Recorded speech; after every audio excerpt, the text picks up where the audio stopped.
برادران اسلام، پردہ نشین مائی بہنوں، اللہ رب العالمین احکم الحاکمین وحدہ لا شریک کے لیے ہی تمام تعریفیں لائق و زیبا ہیں، جس کے قبضہ قدرت میں میری اور آپ کی جان ہے، مال ہے، ہماری ہر چیز اسی رب العالمین کے قبضہ قدرت میں ہے۔ جو کچھ ہو چکا ہے یا جو کچھ ہو رہا ہے یا جو کچھ ہونے والا ہے، اس میں صرف اور صرف اللہ تبارک و تعالیٰ کی مشیت، اس کے حکم اور اس کے فیصلے کے تحت ہے۔ ہم مسلمانوں کا اللہ کی ذات پر یہ پختہ یقین، بھروسہ اور اعتماد ہونا چاہیے۔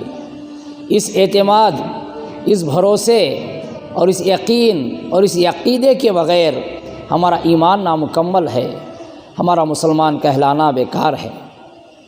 شاعر کہتا ہے، تو خالق دوزخ ہے، تو مالک جنت ہے، تو خالق دوزخ ہے، تو مالک جنت ہے، غصہ تیرے آگے یا رب تیری رحمت ہے۔ تو واحد یکتا ہے، کوئی بھی نہیں تجھ سا، تو واحد یکتا ہے، کوئی بھی نہیں تجھ سا، ہر شے پہ عالم پہ حاصل تجھے قدرت ہے۔ تو ملک کا مالک ہے، دے ملک جسے چاہے، تو ملک کا مالک ہے، دے ملک جسے چاہے، عزت تیرے بس میں ہے، بس میں تیرے ذلت ہے۔ ہم بندے عاجز ہیں، مختار دو عالم تو، ہم بندے عاجز ہیں، مختار دو عالم تو، کرتا ہے تو ہی پوری جو اپنی ضرورت ہے۔ اس مختصر حمد کے بعد بے شمار درود و سلام کا نذرانہ ہو تمام انبیاء پر، خصوصاً جناب محمد رسول اللہ صلی اللہ علیہ وسلم کی ذات پر، کیونکہ نبی اکرم صلی اللہ علیہ وسلم کی ذات ہمارے لیے اسوہ ہے، نمونہ ہے، آئیڈیل ہے۔ جب تک ہم ان کی زندگی کو اپنی زندگی سے نہیں جوڑیں گے، ان کے طور طریقوں کو اپنی زندگی میں نہیں لائیں گے، ان کے رہن سہن کو اپنا اوڑھنا بچھونا نہیں بنائیں گے، تب تک نہ ہم دنیا میں کامیاب ہو سکتے ہیں، نہ ہماری آخرت سنور سکتی ہے۔ برادران اسلام، اس سرزمین پر احکام اور فیصلے اللہ تبارک و تعالیٰ کے چلیں گے، لیکن طریقہ جناب محمد رسول اللہ صلی اللہ علیہ وسلم کا ہوگا۔ برادران اسلام، اس مختصر حمد و صلوات کے بعد میں اپنے موضوع کے تحت کچھ باتیں آپ کے سامنے رکھوں۔ میں نے خطبہ مسنونہ کے بعد سورہ بقرہ کی آیت کریمہ آپ کے سامنے تلاوت فرمائی، جو مختصر سی ہے، فاذکرونی اذکرکم واشکروا لی ولا تکفرون۔ برادران اسلام، حالات آپ سے چھپے ہوئے نہیں ہیں، حالات آپ سے مخفی نہیں ہیں، حالات سے آپ بے خبر نہیں ہیں، چاہے جیسے بھی حالات ہوں، چاہے پریشان کن حالات ہی کیوں نہ ہوں، مصیبت سے مصیبت زدہ حالات ہی کیوں نہ آئیں، ہم مسلمانوں کا صرف ایک ہی راستہ ہے، ایک ہی طریقہ ہے، جو طریقہ اللہ تبارک و تعالیٰ نے قرآن مجید کے اندر بتلایا اور نبی کریم صلی اللہ علیہ وسلم نے جس طریقے پر عمل پیرا ہو کر ہم تمام لوگوں کے لیے تا قیامت تک آنے والے لوگوں کے لیے ایک نمونہ پیش کیا۔ جیسا کہ میں نے سورہ بقرہ کی جو آیت کریمہ پڑھی، فاذکرونی اذکرکم واشکروا لی ولا تکفرون، یہ ہم امت محمدیہ کا بہت بڑا اعزاز ہے، بڑی فضیلت ہے کہ اللہ تبارک و تعالیٰ نے ہمیں یہ چیز عطا فرمائی۔ اللہ تبارک و تعالیٰ قرآن مجید کے اندر فرماتے ہیں، فاذکرونی اذکرکم، تم مجھے یاد کرتے رہو، میں تمہیں یاد کرتا رہوں گا، تم میرا ذکر و اذکار کرتے رہو، میں تمہارا ذکر و اذکار کرتا رہوں گا۔ برادران اسلام، غور کی بات ہے، اللہ تبارک و تعالیٰ نے اپنی مدد، اپنی نصرت شرط کے ساتھ خاص کر لی ہے۔ وہ شرط یہ ہے کہ ہم اللہ والے بن جائیں گے، اللہ تبارک و تعالیٰ ہماری نصرت اور مدد کریں گے۔ ہم اللہ تبارک و تعالیٰ کی عبادت میں جٹیں گے تو اللہ تبارک و تعالیٰ ہماری مدد فرمائیں گے۔ یہ اس آیت کریمہ کا مطلب ہے۔ یاد کرنے کا کیا مطلب ہے؟ یاد کرنے کا مطلب یہ ہے کہ اللہ تبارک و تعالیٰ ہماری ہر پریشانی اور ہر مصیبت میں ہماری مدد فرمائیں گے۔ عبداللہ بن مبارک علیہ رحمہ فرماتے ہیں اللہ تبارک و تعالیٰ نے اس امت محمدیہ کے لیے دو ایسی چیزیں دی ہیں جو فرشتوں کو بھی حاصل نہیں ہیں۔ وہ دو چیزیں کیا ہیں؟ یہی فاذکرونی اذکرکم، تم مجھے یاد کرتے رہو میں تمہیں یاد کرتا رہوں گا، یہ چیز۔ اور دوسری ادعونی استجیب لکم، تم مجھے پکارو میں تمہاری دعاؤں کو قبول کروں گا، تمہاری پکاروں کو سنوں گا۔ یہ دو چیزیں اس امت محمدیہ کو حاصل ہیں جو فرشتوں کو بھی حاصل نہیں ہیں۔ برادران اسلام، ذکر و اذکار کرنا، اللہ تبارک و تعالیٰ کی عبادت کرنا ایک مومن کی غذا ہے، ایک مومن کی روحانی طاقت ہے۔ ایک مومن کھائے پیے بغیر رہ سکتا ہے، لیکن وہ عبادت اور ذکر و اذکار سے اپنے آپ کو دور رکھ کر وہ اطمینان و سکون کی زندگی نہیں بسر کر سکتا۔ ایک مومن کی پہچان ہے یہ۔ اسی لیے شیخ الاسلام ابن تیمیہ علیہ الرحمہ صبح کی نماز کے بعد مسجد ہی میں بیٹھے رہتے، کتنے بجے تک؟ 9-10 بجے تک۔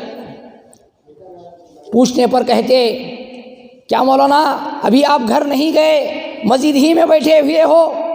تو جواب دیتے کہ یہ میرا صبح کا ناشتہ ہے، یہ میرا صبح کا ناشتہ ہے۔ ذکر و اذکار کرنا، اللہ تبارک و تعالیٰ کی عبادت میں اپنے وقت کو گزارنا، اس کو کیا کہتے؟ یہ میرا صبح کا ناشتہ ہے۔ بڑے افسوس کا مرحلہ ہے، بڑے افسوس کی بات ہے، آج ہم میں جسمانی طاقت حاصل کرنے، جسمانی غذا حاصل کرنے کہ ساری چیزیں تو موجود ہیں، لیکن روحانی غذا نہیں ہے ہم میں۔ روحانی غذا، روحانی طاقت یہ ذکر و اذکار سے پیدا ہوتی ہے، ذکر و اذکار سے حاصل ہوتی ہے۔ اسی لیے اپنے شب و روز ذکر و اذکار میں گزاریں۔ آپ کے پاس کیا ہے اور کیا نہیں ہے اس کی آپ فکر نہ کریں۔ آپ کے پاس عبادتوں کی کمی نہیں ہونی چاہیے، ذکر و اذکار کی کمی نہیں ہونی چاہیے، آپ کی عبادتوں میں کوتاہیاں نہیں ہونی چاہیے، تبھی جا کر اب دنیا اور آخرت میں کامیاب ہو سکتے ہیں۔ دیکھیے حدیث قدسی کے اندر اللہ تبارک و تعالیٰ فرماتے ہیں انا ما عبدی فاذا ہوا ذکرنی۔ اللہ تبارک و تعالیٰ فرماتے ہیں میں اس بندے کے ساتھ ہوتا ہوں، میں اس بندے کے ساتھ ہوں جب وہ میرا ذکر و اذکار کرتا ہے۔ اللہ اکبر۔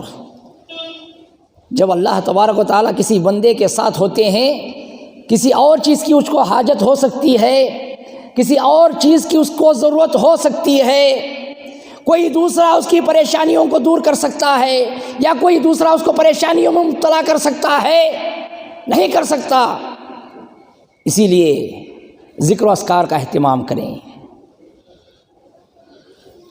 اور اللہ تبارک تعالیٰ فرماتے ہیں وَتَحَرَّكْ بِهِ شَفَتًا، میں اس بندے کے ساتھ ہوتا ہوں جب اس کے ہونٹ میرے ذکر و اذکار سے ہلتے ہیں، حرکت کرتے ہیں۔ برادران اسلام، ہونٹوں کا ہلنا یہ ذکر و اذکار کی ایک طرح کی علامت ہے۔ بہت سارے لوگوں کو دیکھنے میں آتا ہے خاموش بیٹھے رہتے ہیں، دلوں کی باتوں کو اللہ تبارک و تعالیٰ جانتے ہیں یہ کہہ کر، اور نمازوں میں بھی خاموش رکعت باندھے ہوئے کھڑے رہتے ہیں، نہ ان کے ہونٹ ہلتے ہیں نہ کچھ جو ہے حرکت نظر آتی ہے۔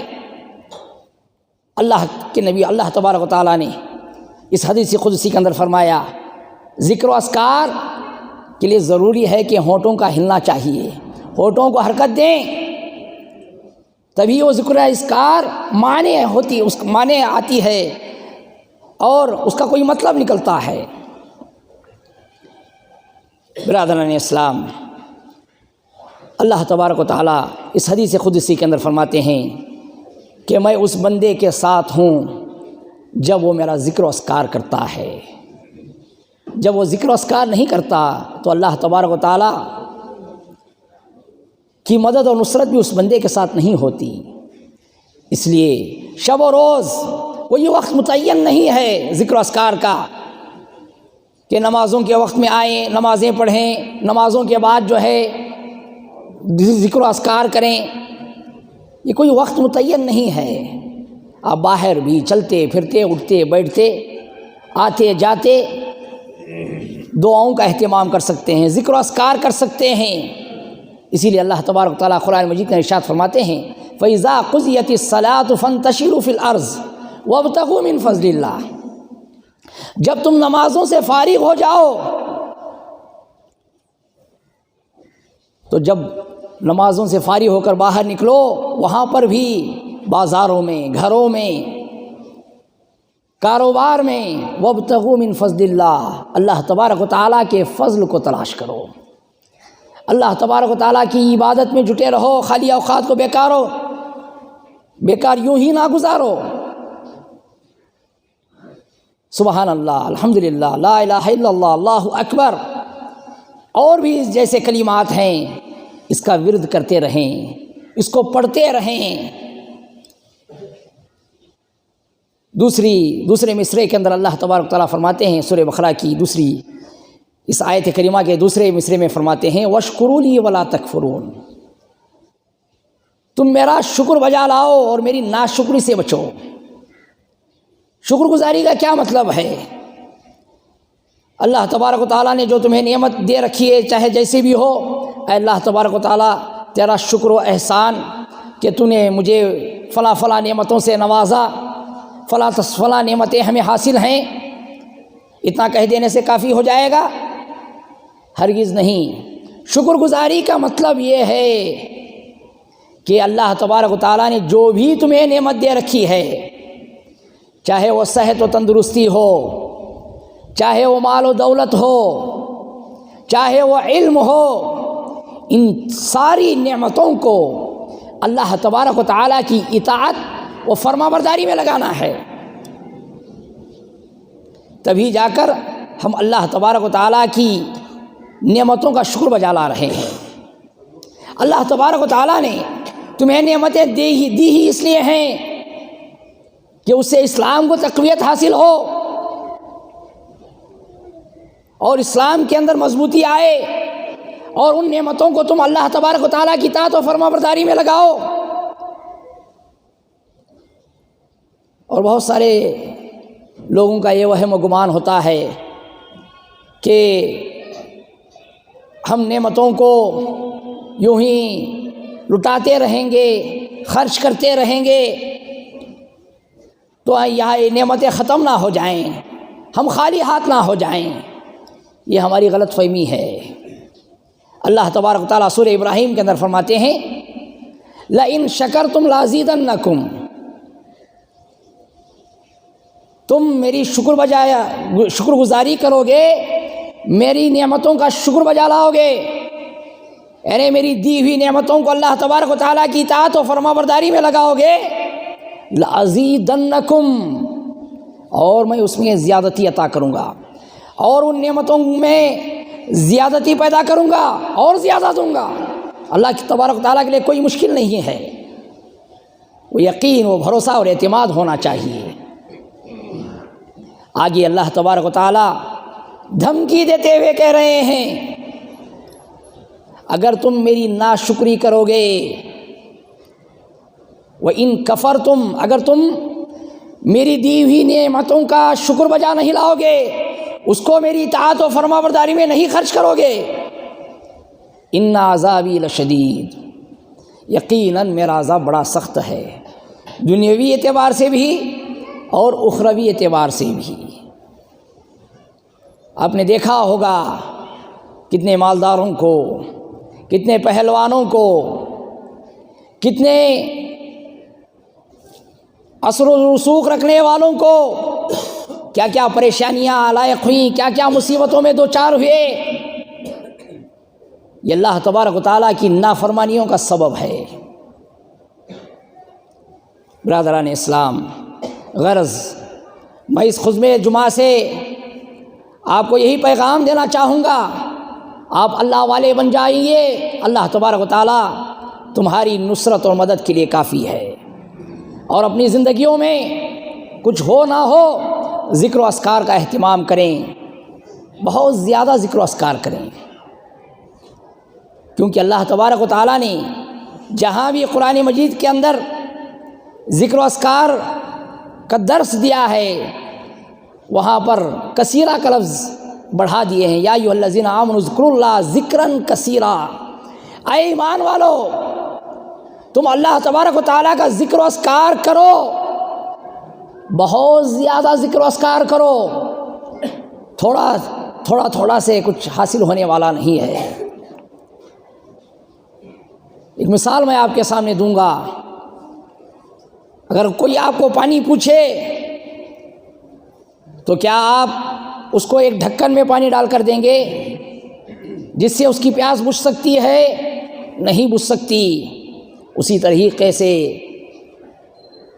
چھوٹی موٹی عبادتیں کبھی پڑھ لیا، کبھی چھوڑ دیا، کبھی نمازوں کے لیے وقت ملا تو آ گئے، نماز پڑھ لیے، آج جمعہ کا دن ہے چلو بھائی جمعہ کا دن ہے نماز پڑھ لیتے ہیں، باقی دنوں کا دیکھا جائے گا، باقی اوقات کا دیکھا جائے گا، یہ کچھ فائدہ دینے والا نہیں ہے۔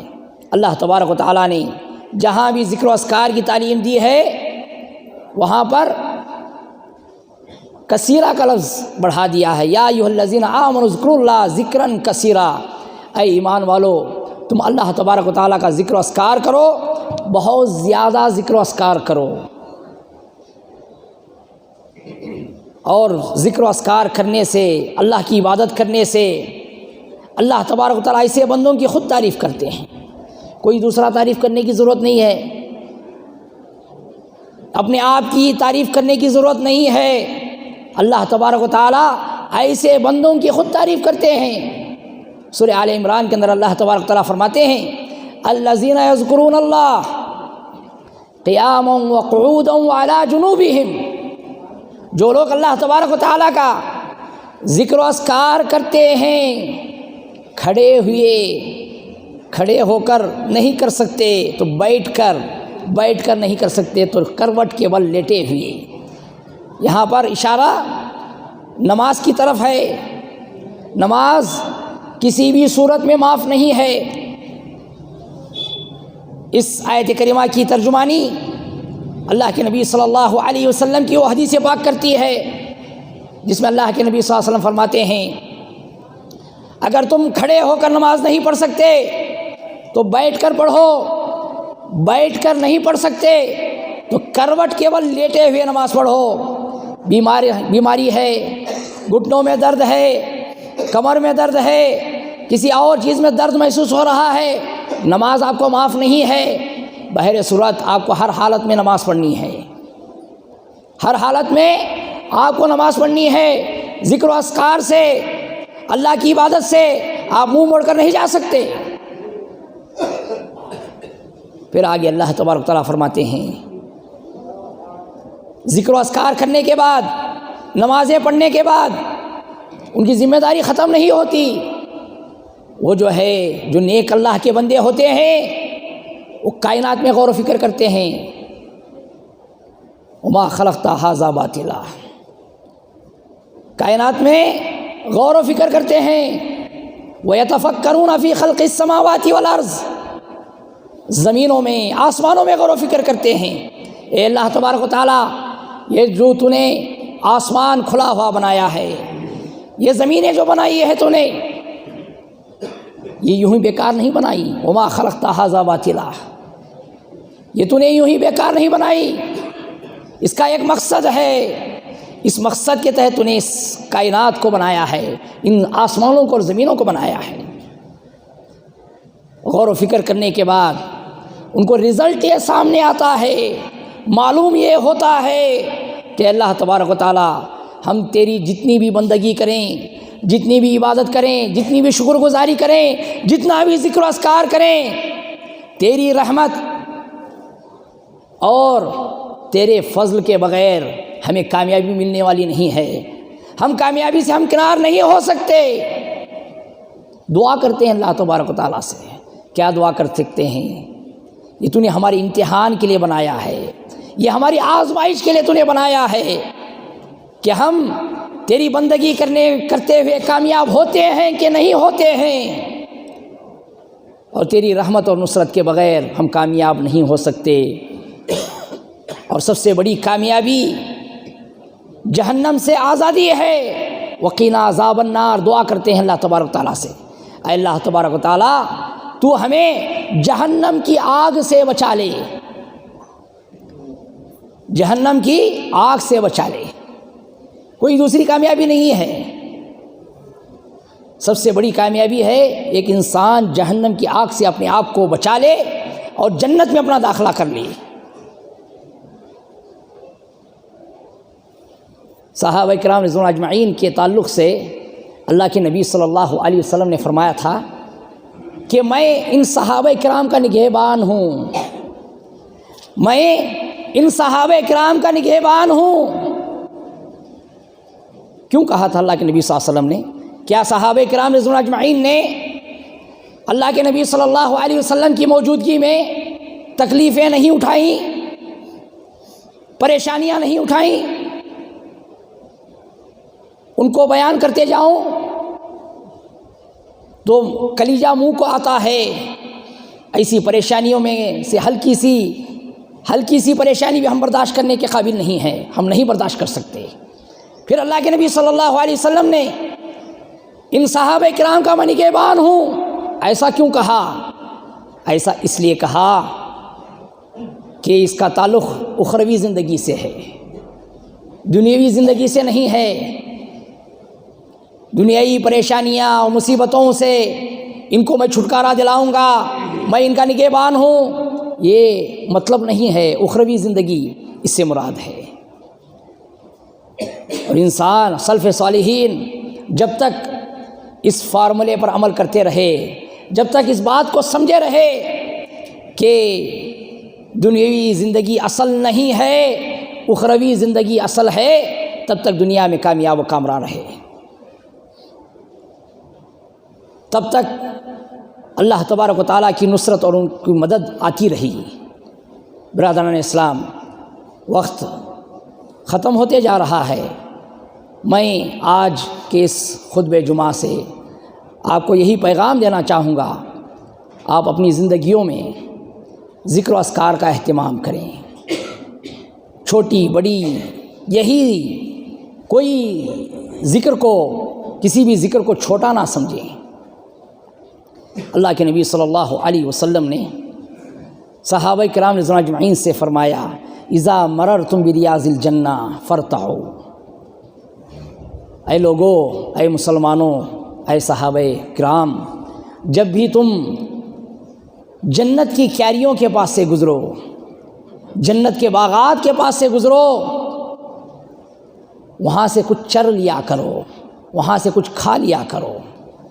صحابہ کرام رضوان اجمعین نے پوچھا، اے اللہ کے نبی صلی اللہ علیہ وسلم بتائیں، وما ریاض الجنہ، یہ جنت کی کیاریاں کیا ہیں، یہ جنت کے باغات کیا ہیں؟ تو اللہ کے نبی صلی اللہ علیہ وسلم نے فرمایا، حلق الذکری، ذکر و اذکار کی مجلسیں، یہ جنت کی کیاریاں ہیں، یہ جنت کے باغات ہیں۔ چاہے وہ خطبہ جمعہ سے تعلق رکھتی ہوں، وہ مجلس خطبہ جمعہ سے تعلق رکھتی ہوں، یا پھر جلسے جلوس ہوں، یا پھر مدرسے میں یا نوجوانوں کی تعلیم کا کہیں پر پریکٹیکل کورس کرایا جا رہا ہو، ان تمام مجلسوں سے موقع کی نزاکت جانتے ہوئے فائدہ اٹھائیں، اسے علم دین حاصل کریں، اور زیادہ سے زیادہ علم دین حاصل کرنے کی کوشش کریں۔ آج ہمیں یہی کمی ہے، علم دین کی فراوانی نہیں ہے، علم دین سے ہم دور ہیں، دین علم سے آراستہ نہیں ہیں، اور ہماری اگلی نسل بھی یہ تعلیم حاصل کر رہی ہے تو بھی نہ کے برابر. جب عصری تعلیم کی پورے اوقات گزر جاتے ہیں، 1 گھنٹہ یا آدھا گھنٹہ کسی مکتب میں بھیج کر پڑھا لیا، بس سمجھ لیتے ہیں کہ ہم نے اس دینی علم کو حاصل کرنے کا فریضہ انجام دے دیا. یہ ہماری غلط فہمی ہے. علم دین کو حاصل کرنے کی کوشش کریں، جیسا کہ اللہ کے نبی صلی اللہ علیہ وسلم نے اس حدیث پاک کے اندر فرمایا، جہاں بھی آپ ذکر و اذکار کی مجلسیں دیکھیں وہاں سے اس سے فائدہ اٹھائیں، کیونکہ یہ جنت کی کیاریوں میں سے ایک کیاری ہے اور اس میں سے کچھ حاصل کرنے کی کوشش کریں. برادران اسلام، ذکر و اذکار کی شروعات ہم نماز سے کریں،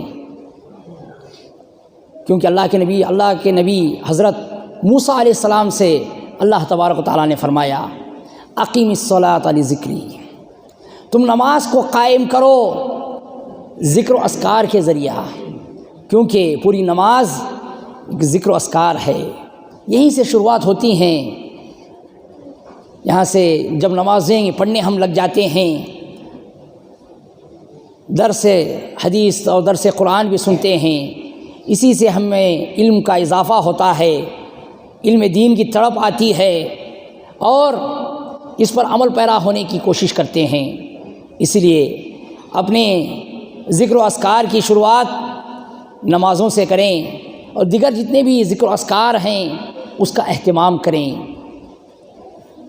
جہاں بھی آپ رہیں، چاہے آپ گھروں میں ہوں، بازار میں ہوں، ہوٹلوں میں ہوں، وہاں پر ذکر و اذکار کے بغیر اس مجلس سے نہ اٹھیں، کیونکہ اللہ کے نبی صلی اللہ علیہ وسلم نے ایسی مجلس پر وعید بھیجی ہے.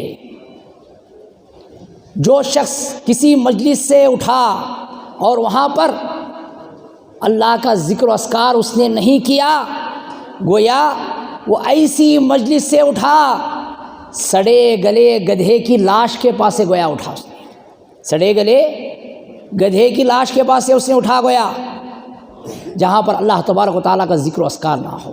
بہت سارے ذکر و اذکار ہیں، بہت سارے ہیں.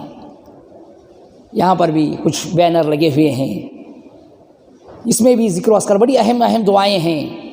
اس کو نمازوں کے بعد پڑھیں، نمازوں کے بعد ذکر و اذکار ہیں. اور اسی طریقے سے ابو موسیٰ اشعری رضی اللہ تعالیٰ عنہ سے اللہ کے نبی صلی اللہ علیہ وسلم نے ایک مرتبہ فرمایا، اے ابو موسیٰ اشعری، قل، تم کہو، لا حول ولا قوت الا باللہ، لا حول ولا قوت الا باللہ. اے اللہ تبارک و تعالیٰ، نہ مجھ میں نیکیاں کرنے کی طاقت ہے اور نہ ہی گناہوں سے بچنے کی قوت میرے میں ہے. تیری مدد اور نصرت کے بغیر نہ میں نیکیاں کر سکتا ہوں نہ گناہوں سے بچ سکتا ہوں. تو اس کو پڑھو. کیوں؟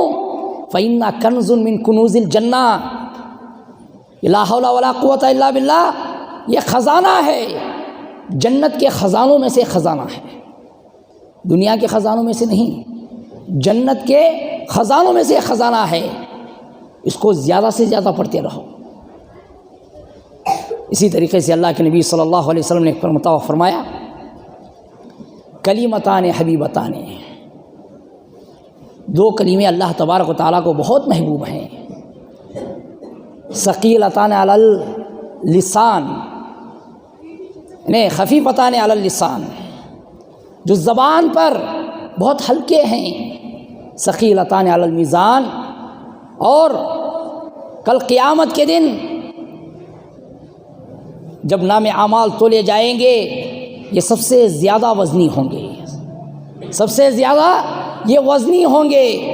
وہ کلمات کیا ہیں؟ سبحان اللہ و بحمدہ، سبحان اللہ العظیم. ان کلمات کو پڑھیں. ایسے بہت سارے اور کلمات ہیں، وقت اس بات کی اجازت نہیں دیتا کہ میں مزید اور کچھ کہوں. غرض اس خطبہ جمعہ سے میں یہی کہنا چاہوں گا کہ آپ اپنے زندگیوں میں ذکر و اذکار کی کثرت لائیں، زیادہ سے زیادہ اللہ تبارک و تعالیٰ کا ذکر و اذکار کریں، اس کی عبادت کریں، اس کی عبادتوں میں کوتاہیاں نہ کریں. اللہ تبارک و تعالیٰ سے دعا ہے کہ اللہ تبارک و تعالیٰ ہمیں کہنے اور سننے سے زیادہ عمل کی توفیق عطا فرمائے۔ اللہ تبارک و تعالیٰ ہمارے ایمان میں مضبوطی لائے۔ الہ رب العالمین جہاں بھی مسلمان پریشان حال ہیں، مصیبت زدہ ہیں، ان کی پریشانی اور مصیبتوں کو دور فرما۔ الہ رب العالمین ہمیں جو بیمار ہیں ان کو شفا یابی نصیب فرما۔ الہ رب العالمین ہمیں جو انتقال کر گئے ہیں ان کو قبر کے عذاب سے بچا، ان کی نیکیوں کو قبول فرما، ان کے گناہوں کو معاف فرما۔ میں جیسے ہی اس گلی میں آیا دیکھا تو طبیعت خوش ہو گئی۔ مسجد کی تعمیر شروع ہے اور اہل جماعت نے یہاں پر بھی ایک بڑا بجٹ ڈال کر اس کو جو ہے بہت ہی منظم طریقے سے یہاں پر بنایا ہے۔ اللہ تبارک و تعالیٰ آپ کی ان کوششوں کو قبول فرمائے۔ الہ رب العالمین بآسانی جو نئی مسجد کی تعمیر ہو رہی ہے اس کو پائے تکمیل تک پہنچائے۔ الہ رب العالمین جو بھی اس کے اندر چاہے جیسا تعاون دے رہے ہیں اللہ تبارک و تعالیٰ ان کے تعاون کو قبول فرمائے۔ الہ رب العالمین آپ کے جذبات کے بدلے، اللہ تبارک و تعالیٰ آپ کی ان کی کوششوں کے بدلے آپ کی دنیاوی اخروی پریشانی اور مصیبتوں کو دور فرمائے۔ الہ رب العالمین ہم خطا کار ہیں، گنہگار ہیں، ہماری ان ٹوٹی پھوٹی دعاؤں کو محض اپنے فضل و کرم سے قبول فرما۔ ربنا تقبل منا انک انت السمیع العلیم وتب علینا انک انت التواب الرحیم۔ والسلام علی المرسلین والحمد للہ رب العالمین۔